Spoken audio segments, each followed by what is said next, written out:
obviously big lists would be drawn. Okay, these are our choices for Veda. These are the choices for Vikram and all that.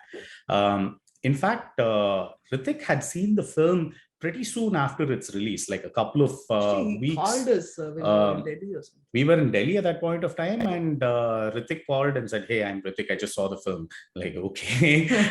So, in spite of all that lists, it finally came back to Hrithik because I guess that is destiny. I mean, because Hrithik was the first one from the Hindi film industry to call us and actually congratulate us on the film. It was kind of surreal. I mean, you're not sure if somebody is pulling a prank on us. For Hrithik to play Veda would have been something which is way out of his comfort zone. So we were not sure if he would be game for that.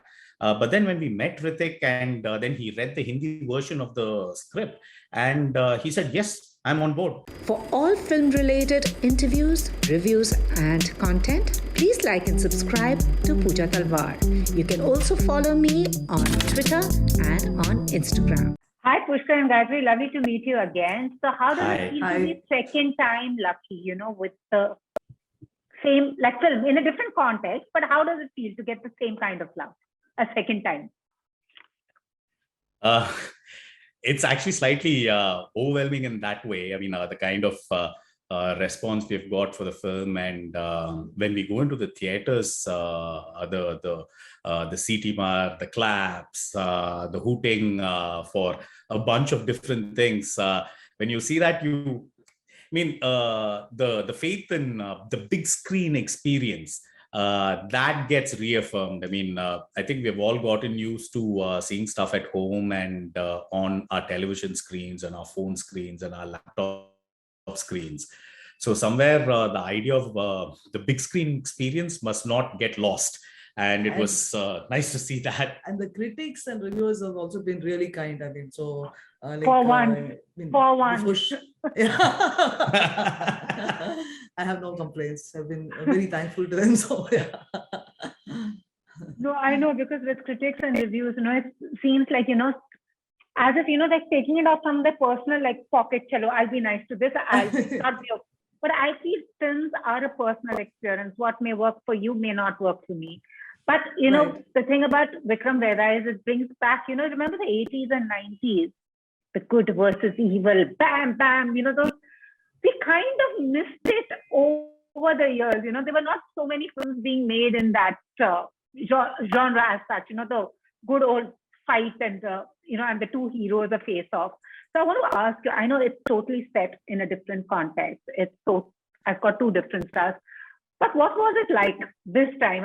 What did you feel this time vis-a-vis when, the one with Madhavan and Vijay Sethupathi, 2017? I guess our approach was that we'll use the same text. And once new actors come on board, there will be a new interpretation. And this comes from the fact that we have a theater background. We have done plays which have been done hundreds of times before. And it's always about how the director and the actors interpret that text in a way which comes with their social milieu, their background, their ideas of what makes that character. So in that way, I mean, it was a process of creating this all over again. We didn't actually have fallbacks in the sense that, hey, we did that on that scene, we can do that again over here. Because the way the characters were pitched was completely different. And so we had to make the scene work for what it is now, rather than saying like, hey, that worked in the theater, so we can do the same thing again. The beats are the same, but the way the beats play out would be the thing. I mean, like the way Hrithik has interpreted Veda and Saif has interpreted Vikram, and actually, in fact, how Radhika has interpreted Priya. So these things were the things which gave us that joy. Hey, okay, that's new. We are liking that kinds. Yeah, and actually, before shooting, also we had long discussions with HR, talking about the character. So he really got into the skin of the character, and he was trying to get one progression between his first story and second story. The madness level will just keep going up a little. So it was a lot of fun. I mean, the process was totally different. I mean, each actor has a process now. So the process was totally different, and how mean, the character has turned out is also like kind of like really away from the Tamil one. So it's been a lot of fun actually. When I was talking to Madhavan, he said the only movie that his son has approved of his has been Vikram Vedha. He said that was the only time I got a little pat from my son, otherwise he doesn't comment. But, literally has, I would say, it's popular and, among the pop folklore, the film folklore, also has its own legacy, but, interpreting it. So how did you zero in on Hrithik and Saif? Because Saif, I know, he has been trying to do something very different. Hrithik, poor thing, tends to get boxed into those Greek god kind of roles. I mean, he's done an Agnipath, he tries to do a war, but, you can't take your eyes off his chiseled face. So for him to play Veda and him as Vikram, did you decide you thought these two actors were the perfect fit? Yeah, when the project was being set up over here in Bombay, obviously big lists would be drawn. Okay, these are our choices for Veda. These are the choices for Vikram and all that. In fact, Hrithik had seen the film pretty soon after its release, like a couple of weeks. Called us when we were in Delhi or something. We were in Delhi at that point of time, and Hrithik called and said, "Hey, I'm Hrithik. I just saw the film." Like, okay. So in spite of all that lists, it finally came back to Hrithik, because I guess that is destiny. I mean, because Hrithik was the first one from the Hindi film industry to call us and actually congratulate us on the film. It was kind of surreal. I mean, we're not sure if somebody is pulling a prank on us. Like some random. It was not even like somebody called and told, "Okay, Hrithik will be calling you," kind of thing. He just picked up the phone and called. That was very sweet. And I think for us, it was about casting against the grain. So for Hrithik to play Veda would have been something which is way out of his comfort zone. It'll be something which he'll have to really sink his teeth into. So we were not sure if he would be game for that. But then when we met Hrithik and then he read the Hindi version of the script, and he said, "Yes, I'm on board." It was literally that. It was like a one-day affair where he read the script and said, "Yeah, I'm doing it." So I think somewhere actors, not the stars, it's the actor in them who want to get something which they can really chew on. And Saif was also like that, because this is again in a space. Saif has done a cop role exceedingly well in Sacred Games, but this was a cop which is very different from that cop. And he told us that, I mean, this is something which you asked me to jump and I'll ask how high. So that was literally his words when we first met Saif. So we had complete commitment from both the actors in terms of how much they're going to personally invest in a project. Because when it comes to something where you have to present your acting chops, it takes a toll on you. It does take a toll on you, because for the duration of the film, you're literally living a character which you're not.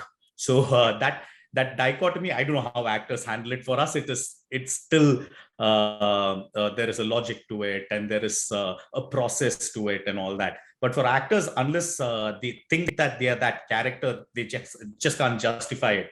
So for a period of 8 months, imagine you are living a dual life, and you go back home, you are back to being your normal self. And then from 8 o'clock in the morning till 6 in the evening, you're just a completely different person. So it's a difficult job. I can so imagine, because actors, they are the ones who have, as Shah Rukh Khan once said, he says actors are the ones who have multiple personality disorders. One day you're this, one day you're that, one day you're that. Like, who am I by the end of it? But this is just fabulous. As that, having grown up in the 70s, 80s, and 90s, one was used to watching this kind of movies. And I think also back in the day, audience was a lot more forgiving. You took what was presented to you. Now everyone's become a critic, everyone's a reporter. How difficult is it to make films in this day and age, where box office determines your film's worth? And one critic will, maybe in a good or bad mood, may say, "Okay, today I didn't like this. Tomorrow I like some other movie," and you'll wonder why have they like that. How really difficult. And audience voice with social media. There's a section of the trolls. There's a section of the intellectuals. There's a mini section of those who just enjoy stuff for what it is.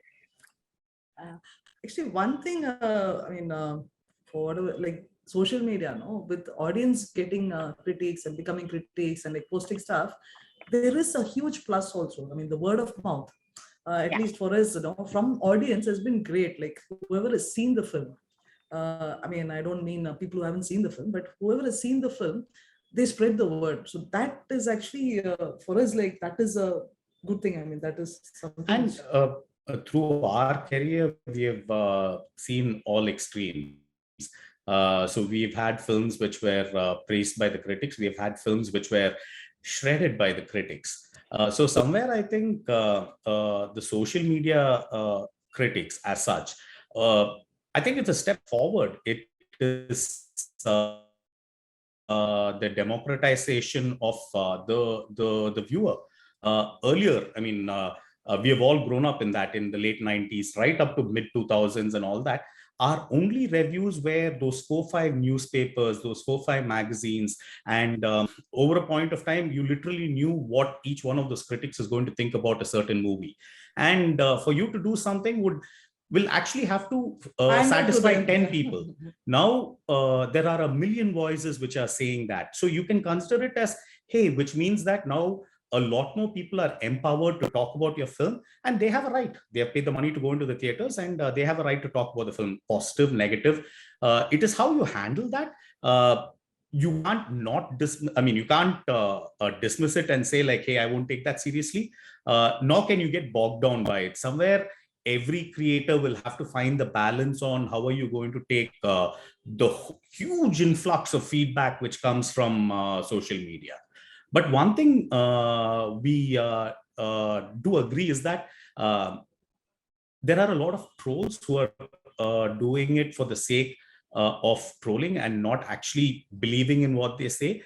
That is something I think most of us, when we see through the feeds, you will know like, hey, somebody is genuinely disliking your film, somebody is genuinely liking your film, versus somebody who is hating it for some other reason. Not even watching it and just like posting some stuff. Yeah. So that is also there. And I think joy of film is in watching it. So like posting numbers and like going crazy over numbers is something which that we still can't understand. But hey, that's the reality now. The numbers have become all important now, which is fine. But we don't necessarily believe in it. What we do believe in that is that the people who are going to be the arbitrators of the zeitgeist was restricted in the hands of a few people, the few critics as such. Now it is in the hands of a million people, and they determine what the zeitgeist is, what is popular and what is not popular. And I think that's the way it should be. A lot more people are now able to voice their opinions. Absolutely. No, also numbers, I agree with you, because now even experience doesn't matter. It's your social media numbers. For reporters, journalists, social media, even young actors have told me they have called for audition on the basis of the social media presence. Which I just hope this bubble bursts and bursts loud. I think for all of us, I think we should just reunite and say numbers mean nothing. If my money jiggle in the bank, I want it. But please look beyond the numbers as well. I'm with you on that. But what interests me about both of you, your craft, is how your storylines are, you pick up those morally ambiguous storylines, because we've all grown up hearing this was good, this was bad, but somewhere your story, somewhere in the middle, draws a parallel. Maybe Mr. Do-Gooder was not all that good, and Mr. or Miss Bad was really not all that bad. How does it work with you? Because Susan also did so well. It was fantastic. Congratulations on that. Thank you. And now this also, it's interesting to see both aspects, because they say life is not black or white, it's gray. And I like the way both of you explore the gray. I think for us, that was important. Right from where we started, we've been following that philosophy of not polarizing characters and letting them battle. In screenwriting, that's the easiest thing to do, where you create two opposite characters and then let them clash. I think we decided early on that we'll take that path where we keep flipping who that person is. Is he good? Is he bad? Is he right? Is he wrong?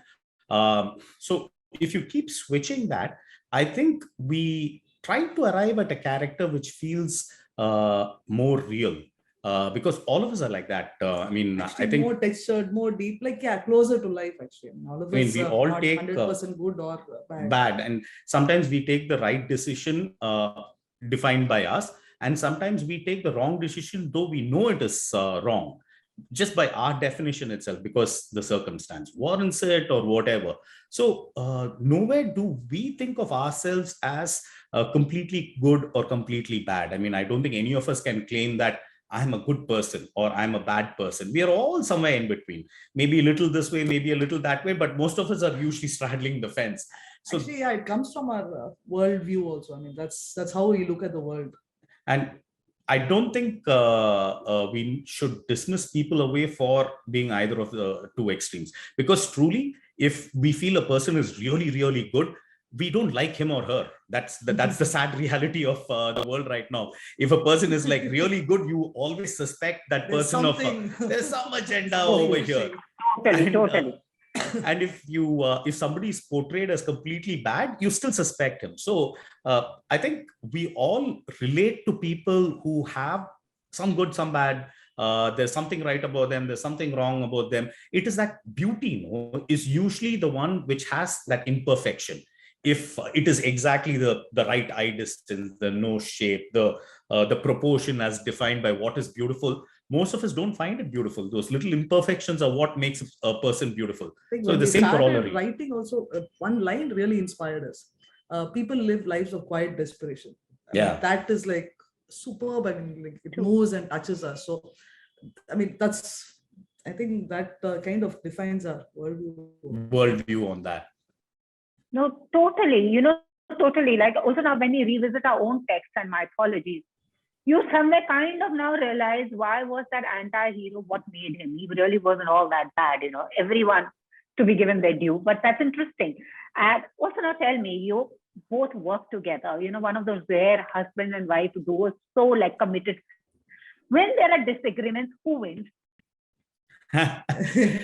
Hardly any disagreements, actually. I mean, we kind of grew up together. Creative differences.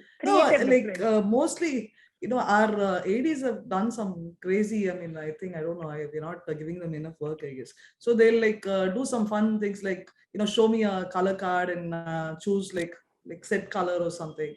Then show it to Pushkar separately. And we'll end up choosing the same. I mean, it just happens like that. So, and we have another, post that in case, one of those occasions where we actually have different opinions, we don't try to push our opinion on the other person, because there is an inherent trust. Okay, if he's not liking it or if I'm not liking it, there's something which is disturbing about it. So we try to go for an third option, which will actually be better and which both of us will like. So yeah, that's how we resolve. Yeah, we don't stick by this is my way, we have to do it my way kind of stance at all.